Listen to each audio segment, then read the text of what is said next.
የኦርቶዶክስና የሙስሊም ግጭት ታላቅ ተቃውሞ ተነሳ።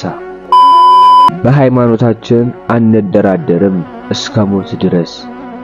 ለነፍሴ ዋጋ እግሬ ነሽ፣ ለነፍሴ ዋጋ እግሬ ነሽ፣ ለነፍሴ ዋጋ እግሬ ነሽ፣ ለነፍሴ ዋጋ እግሬ ነሽ አባቴ ተክልዬ እያልሽ።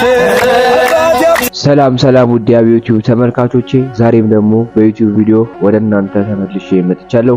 ሁሌም እንደምታደርጉት ይሄ ቪዲዮ ይሄ መረጃ ለብዙ ሰዎች እንዲደርስ ላይክ እና ሼር በማድረግ እንጀምሩት በሉሉ እግዚአብሔር ስም ጠይቃለሁ።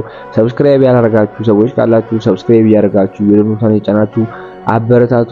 ዛሬም ወቅታዊና አዲስ መረጃ ስለ ቅድስት ቤተክርስቲያናችን ይዘንላችሁ መተናል ማለት ነው። እስኪ ወደ መጀመሪያው ቪዲዮ እንግባ። ጓደኝነት ከእምነት አይበልጥም። እንግዲህ ከኔ ጋር በሚታዩ ሰዎች እኔም ጭምር እየተወቀስኩ ስለሆነ መልስ ልሰጥ ነው የመጣሁት። የተለያዩ ገዳማትንና ቤተክርስቲያናትን ስንረግጥ ህዝቡ እንዲድንበት እንዲማርበት ብለን በአደባባይ እንደምናሳየው ሁሉ ጥፋት ሲኖርብን በአደባባይ መተራረማችን ግዴታ ነው። ከኦርቶዶክስ አማኞች በዘለለ ሙስሊም እህት ወንድሞቻችን ይሄ ነገር ልክ እንዳልሆነ በኮመንት ስትጽፉ ተመልክቻለሁ። አዎ ይሄ ነገር ልክ አይደለም። እንደዚህ አይነት ስራዎችን ስንሰራ ከእምነታችን ጋር ይጋጫል ወይስ አይጋጭም ብለን ማሰብ መጠየቅ ግዴታችን ነው። እንኳን አደረሳችሁ ለማለት ያክል እንደሆነ ይህን ቪዲዮ እንደሰሩት ብዙዎቻችን እንረዳለን ብዬ አስባለሁ። ስለዚህ እናንተም ይቅርታ አድርጉላቸው፣ እነሱም ይቅርታ ይጠይቁ። ስለነዚህ ልጆች በጣም ብዙ ሰው ቪዲዮ እንድሰራ ፈልጋችኋል። ስለ ወቅታዊ ጉዳይ ማወራለሁ። ሁላችሁም ግን አካውንቴ በጣም ተመቷል። ሪፖርት ስለተደረገ ኮፒ ሊንክ እያደረጋችሁልኝ አዳምጡኝ። 2 ደቂቃ ብቻ። እንግዲህ በመጀመሪያ ደረጃ ለእስልምና እምነት ተከታዮች እንኳን ለረመዳን ጾም በሰላም አደረሳችሁ።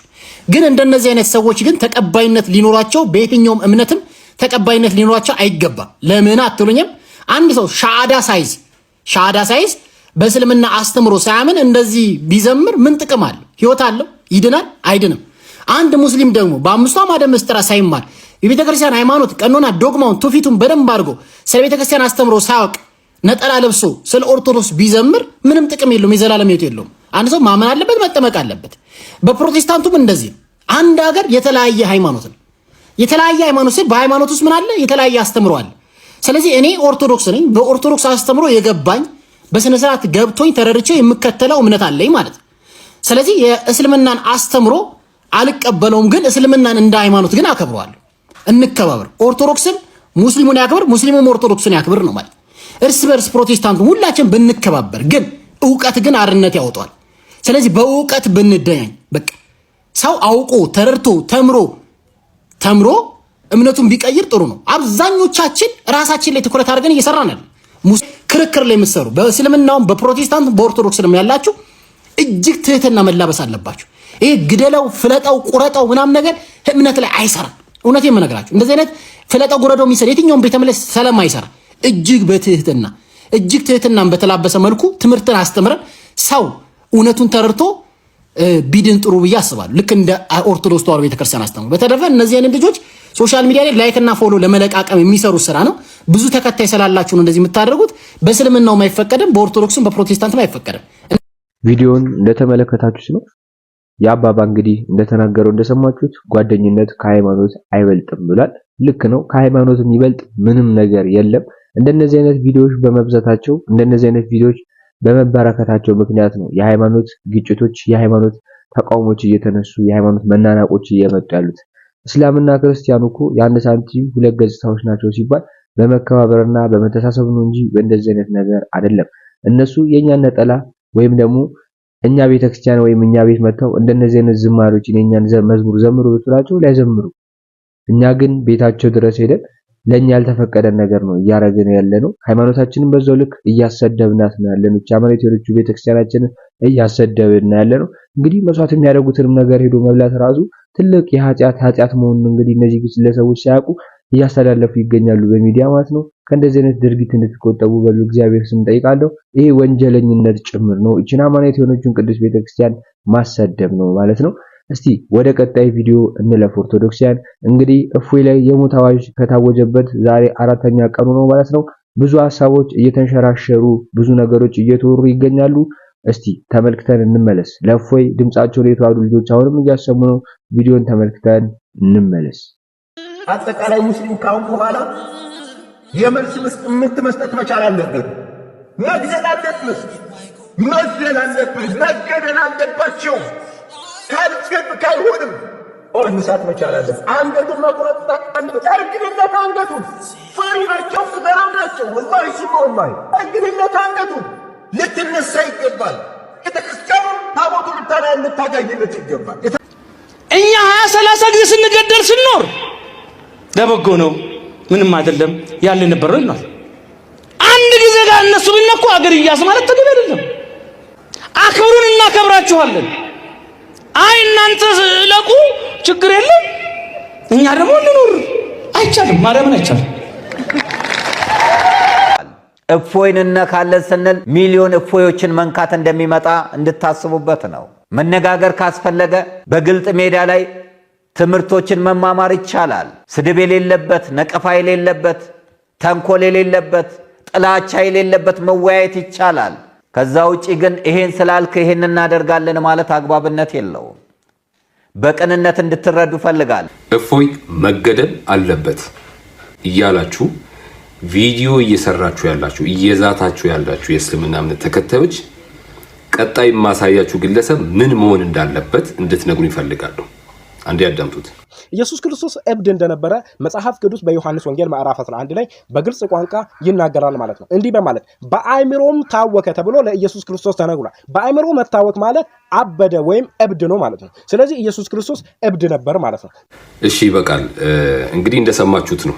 ይህንን ጥያቄ መጠይቀው እፎይ ላይ እንገላለን የሚል ዛቻ ቪዲዮ እየሰራችሁ ያላችሁና ይታሰርልን እያላችሁ ያላችሁ የእስልምና እምነት ተከታዮች ነው። ይሄ የእስልምና እምነት ተከታይ ምን ይደረግ ትላላችሁ? እስቲ ንገሩ። እናንተ በጣም የምንወዳቸውን የምናከብራቸውን ነብያችንን ነካ፣ ክብራቸውን ነካ ብላችሁ ካልገደልን ካላሳሰርን ካላችሁ ለኛ ለክርስቲያኖች ደግሞ ከምንም ነገር በላይ የሆኑ ሃይማኖታችን ውስጥ ካሉ መጽሐፍ ቅዱስ ላይ ከተጠቀሱ ቅዱሳንም በላይ የሆነውን አምላካችንን በዚህ ልክ እግዚአብሔር ይቅር ይበለውና ይሄ ተራና ቀፋፊ ግለሰብ እንደዚህ ከፍ ዝቅ አድርጎ አምላካችንን የተሳደበውን ምን እናድርግ እስቲ ንገሩ። እናንተ ተነኩብን ያላችሁት ነብያችሁን ነው። አምላካችሁን ወይንም ፈጣሪያችሁን ሳይሆን ነብያችንን በሃይማኖታችን ላይ ትልቅ ቦታ ያላቸው ነብያችንን ነካ ነው ያላችሁት። እኛስ ፈጣሪያችንን በዚህ ልክ ይሄ ተራ ግለሰብ እንደዚህ ከፍ ዝቅ አድርጎ የተሳደበውን ምን እናደርግ እስቲ መልሱልኝ። አንድ ሀቅ ልንገራችሁ። ባለጌ ልጅ ያላት እናት የሌላውን ልጅ ሄዳ ባለጌ ብላ የመስደብ ሞራሉ የላትም። ለምን? የሷም ልጅ ባለጌ ስለሆነ። እንደ እስልምና እምነት ተከታይ እፎይ ላይ ጣትን ከመቀሰር በፊት እንደዚህ አይነት ባለጌ የእናንተ እምነት ውስጥ እንዳለ ማወቅ ነበረብን። ስለዚህ የሚያስማማን ነገር ምንድነው ወደሚለው ብንመጣ ነው የሚሻለው። እሱ ምንድነው? የየትኛውም ቤተ እምነት አስተምሩ የራሱ እውነት የሌሎችን በማንቋሸሽ ሌሎችን ከፍ ዝቅ በማድረግ እንዲነገር አይፈቅድም። የየትኛውም ቤተ እምነት አስተምሩ ወይንም ዶክትሪን። ነገር ግን በዚህ ልክ የሌሎችን እያንቋሸሹ ከፍ ዝቅ እያደረጉ ያሉ አሉ ወይ ከተባለ አዎ። የት? ሁሉም ቤተ እምነት ላይ ህግ ባለበት ሀገር ሰው በኮንፊደንስ ወጥቶ እንደዚህ በቪዲዮ አድሬሱ የታወቀ ህግ ባለበት ሀገር ላይ ቁጭ ብሎ የሌላውን እምነት ይሳደባል፣ ያንቋሸሻል። ስለዚህ ህግን ያስከብርልን። ሁላችንም የየራሳችንን ቤት እንመልከት።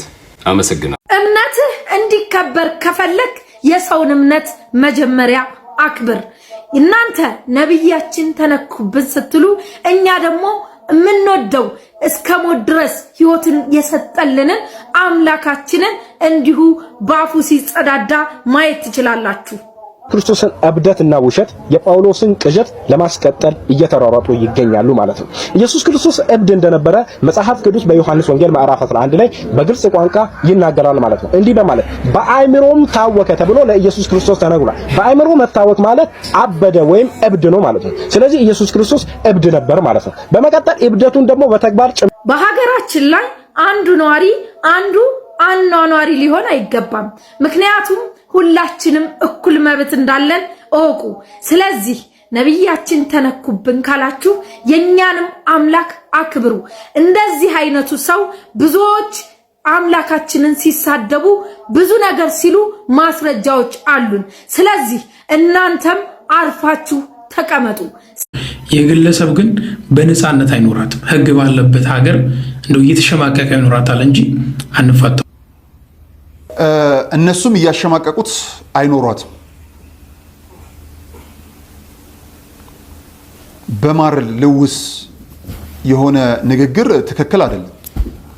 ነፃነቱን የምታሳጡት እናንተ ማን ናችሁ? እያሸማቀቃችሁት እንዲኖርም አይፈቀድም። ህግ አላላላችሁ። ለሁም እስከ አፍንጫው የታጠቀ የጸጥታ አካል አንድን ግለሰብ ለማንጣት ወጣቶች ለምን ተሰባስባችሁ ቤት ሄዳችሁ ሰላም ልትሉት እናከብራለን እንወዳለን ልትሉት ወይስ ልታረሙት? አካሄዶች ህግ ባለባት ሀገር ህግ ከሆነ የምናስቀድም ህግ ነው መፍታት መቻል ያለበት። ከዛ ባለፈ ግን ያላሳየዋቸው ቪዲዮ ይሄ ግለሰብ እየተባለ የእፎይ ፎቶ እየመጣ ይገደል ይገደል ይገደል ያለውንስ ለህግ አስቀርባችሁታል? ገዳይን በመጀመሪያ ለህግ እንዲቀርብ አድርጋችሁታል? ሃይማኖተኛ ከሆነን በዛው ልክ፣ ሌላ ከሆነ በሌላ ቋንቋ ይገደል ያለው የሰው ልጅ የመኖር መብት ላይ ክፉ ውሳኔን ያሳለፈ ነው። በጣም የሚያምርብን በህብረት መቆም ነው። ቢሆን ደስ የሚለኝ በየትኛውም አስተምሮ አንዱ ሃይማኖት በአንደኛው ሃይማኖት ላይ ጣልቃ ባይገባ ደስ ይለኛል።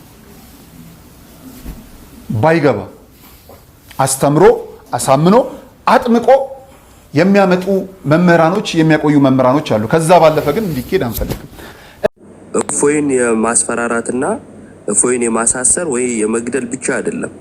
ከዛ በኋላ ኦርቶዶክሳውያንን የማሸማቀቅ ነው። ቀና ብለን እንዳንሄድ ቪዲዮን እንደተመለከታችሁ ነው። እንግዲህ እኛ የእናንተን ሃይማኖት እንንካ፣ እናንተ ደግሞ ዝም ብላችሁ ቁጭ በሉ እየተባለ ያለበት ጊዜ ነው ብዬ አስባለሁ። እንግዲህ እንደተመለከታችሁ ነው። እነሱ ሲሳደቡ ጽድቅ ነው፣ እኛ ስንሳደብ ግን ኃጢአት ነው። እፎይ አልተሳደበም። አሁንም የምናገረው ነገር እፎይ አረበኛውን ወደ አማርኛ ነው ቁርአናቸውን ተርጉሞ የተናገረው እንጂ ምንም ያደረገው ነገር የለም። መጀመሪያ የሰውን ሃይማኖት ስታከብሩ ነው የእናንተ ሃይማኖት ሊከበር የሚችለው። መጀመሪያ ውስጣችሁ ላይ ያለውን ሰው ግለሰብ አውጡ። ስለኛ ስለ ኦርቶዶክስ አማናዊት ስለሆነችው ቅድስት ቤተክርስቲያን እንግዲህ መጥፎ ነገር ሲናገሩ የነበሩ ብዙ ሰዎች አላችሁ። አሁንም የምናገረው ነገር አንድ እፎይ ላይ ሰይፍ ብመዙ 10 ኡስታዞች ላይ ሰይፍ እንደሚመዘዝ እወቁ፣ ልታውቁትም ይገባል። እንግዲህ ቅድስት ቤተክርስቲያናችን ከመንካታችሁ በላይ እኛን የተዋህዶ ልጆች ረግጣችሁ ማለፍ ይጠበቅባችኋል ብዬ አስባለሁ ማለት ነው። ሁላችሁም ኦርቶዶክሲያኖች እኔም እፎይ ነኝ እያላችሁ ኮሜንት ላይ እንጽፉ በሉል እግዚአብሔር ስም ጠይቃለሁ። እንግዲህ ስንገደል እንበዛለን በሚሉ በኋላ ቀር አስተሳሰቦች እንግዲህ ብዙ ኦርቶዶክሲያኖችን እስካሁን በግፍ ታርዷል፣ በግፍ ተገድሏል። አሁን ግን ይበቃናል ለማለት እፈልጋለሁ። ይቺን አማናዊት የሆነችን ቅድስት ቤተክርስቲያናችንን አናስደፍራትም ለማለት እፈልጋለሁ። አሁንም እፎይ ንጹህ ሰው ነው። እፎይ ያደረገው ነገር ምንም የለም። እፎይ ፖለቲከኛ ወይም ዘረኛ አይደለም። እፎይ የሃይማኖት ሰው ነው ለማለት እፈልጋለሁ። ሁላችንም እኔም እፎይ ነኝ እያልን እንጻፍ ለማለት እፈልጋለሁ። እስቲ የነሱ ኡስታዝ ያስተላለፈው መልእክት አለ፣ እንደውም አንድ እህታችን ደግሞ ያስተላለፈችው መልእክት አለ። እሱን ቪዲዮ ተመልክተን እንመለስ። አንድ አይደለም 100 ጊዜ ፊዳ የምንሆንላቸው ነብይ መንካት ግን የዚህ ኡማ ክብር መንካት ነው። ዛሬም ነብዩ እየተሰደቡ ነው ታውቃላችሁ። ዛሬም የእስልምና ክብር እየተደፈረ ነው። ይሄ ትውልድ ባለበት ዘመን ውስጥ ይሄ ለኛ ሞት ነው። ታምናላችሁ? ንጽጽር እናስተምራለን እያላችሁ በየግሩፑ 10-20 ሰው እየያዛችሁ የሰው ሃይማኖት ስታብጠልጥሉ የምትውሉ ይሄ የእናንተ ስራ ውጤት ነው። በነገራችን ላይ ከስራ የለቀኳቸውን ቪዲዮዎች ኮሜንት እዩ፣ 95% ስድብ ነው በሙሉ እንዳለ። ይሄ ሌላው እምነት ተከታይ አግሬሲቭ እንዲሆን እንዲበሳጭ አድርጋችሁታል። በየወሩሙ እየገባችሁ የሰው ሃይማኖት የሚያመልኩትን ስታብጠልጥሉ እየዋላችሁ አንፕሮፌሽናል በሆነ መንገድ ማለት ነው። ይሄ እናንተ ስራ ውጤት ነው። የዚህ እፎይ የሚባል ሰውዬ የተናገረው ንግግር መጥፎ እንደሆነ እንዳይታያቸው ጋርዷቸዋል። እናንተ የሰራችሁት ስራ ማለት ነው። ለምንድን ነው ፕሮፌሽናል ማትሆኑት? ከዘፍጥረት እስከ ራዕይ ዮሐንስ ስላወቃችሁት ብቻ ስላነበባችሁት ብቻ ለምን ታወራላችሁ? ለምን በፕሮፌሽናል በለዘብታ ቋንቋ ለምን አጣሯቸውም? ያ ከሆነ አላማችሁ አቁስላችኋቸው። አሁን የዚህ ሰውዬ ስራ መጥፎ እንደሆነ እንዳይታይ አድርጋችኋቸዋል። ከዛ አልፎ ደግሞ ሩሱል ላይ በዚህ ደረጃ ተነስተው እንዲያላግጡ ተጠያቂዎቹ የመጀመሪያዎቹ ሩም ከፍታችሁ አፋችሁን ስከፍቱ የምትውሉ የኛ ልጆች ናችሁ። ፕሮፌሽናል ሆኑ፣ ተማሩ፣ ሁሱን እዩት። በጣም በስነ ምግባር ነው። ሲሰድቡት እንኳን አይመልስም። ሲያናግራቸው በስነ ስርዓት ነው። እነሱ የሚያመልኩትን ነገር አይነካባቸውም። ከመጽሐፋቸው ውጪ አያናግራቸውም። ለምን እንደዛ አታደርጉም? አቁሙ። በእናንተ ምክንያት የምንወዳቸው ህይወታችንን መስዋዕትነት የምናደርግላቸው ሩሱላችን አለይሂ ሰላቱ ወሰላም በእናንተ ምክንያት እንደዚህ ሲሰደቡ እያዩ ምንም አለማድረግ በጣም የሚያበሳጭ ጊዜ ላይ ነው የደረስነው፣ በእናንተ ምክንያት ማለት ነው። ተማሩ፣ ካልሆነ ውጡ። በቃ ወይ ፖለቲካው ይሻላችኋል። ስድብ ከሆነ የሆነ በቃ መራገጥ ከሆነ አለማችሁ ወጣ በሉና ወደ ፖለቲካው ወደ ምናምኑ ሄዱ። ተውት፣ አታጋጩት። የኢትዮጵያ ህዝብ እኮ አሁን ላይ የሚፈልገው በቀን 3 እኮ መብላት ከብዶታል እኮ። እንደገና አሁን ይሄ ችግር ተፈጥሮ ቪዲዮን እንደተመለከታችሁ ነው። መጀመሪያ ያው የሰውን ሃይማኖት ስታከብሩ ነው እናንተ ሊከበር የሚገባው። ቀድምም ብያለሁ። አሁን ምን የምናገረው ነገር ከእፎይ ጋር መወያየት የምትችሉ ኡስታዞች ካላችሁ ከእፎይ ጋር ተወያይታችሁ ችግራችሁን መፍታት ትችላላችሁ ብዬ አስባለሁ። እሱን ነገር ለምን እንደፈራችሁት ነው እኔም ግራ እየገባኝ ያለው። በግልጽ ገብታችሁ ላይቭ ላይ መወያየት ትችላላችሁ። እሱም አሁንም ድረስ ጥሪ እያቀረበ ይገኛል ማለት ነው። እስቲ አንድ ዝማሬ አለ፣ ትንሽ የቆየ ቢሆንም እንግዲህ ኦርቶዶክሲያኖች አንድ ላይ ሆነው በህብረት የዘመሩት ትልቅ አውደ ምሕረት ላይ የዘመሩት ዝማሬ አለ። በጣም ደስ የሚል ዝማሬ ነው። እሱም ተጋብዙ።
ቪዲዮን እንደተመለከታችሁ ነው። ዝማሬ መላእክትን ያሰማልን ለማለት ፈልጋለሁ። እንግዲህ ወቅታዊና አዳዲስ መረጃ ስለ ቅዱስ ቤተክርስቲያናችን ዛሬ ይዘንላችሁ መጣን። በቀጣይ ቪዲዮ እስክንገናኝ ድረስ ሰላም ቆዩ። ሁላችሁም ኮሜንት ላይ እየገባችሁ እፎይ እፎይ እፎይ እያላችሁ ጻፉ። ሰብስክራይብ እያደረጋችሁ የደወል ምልክቱን የጫናችሁ አበረታቱን። እስከዛው ድረስ ግን ሰላም ቆዩ።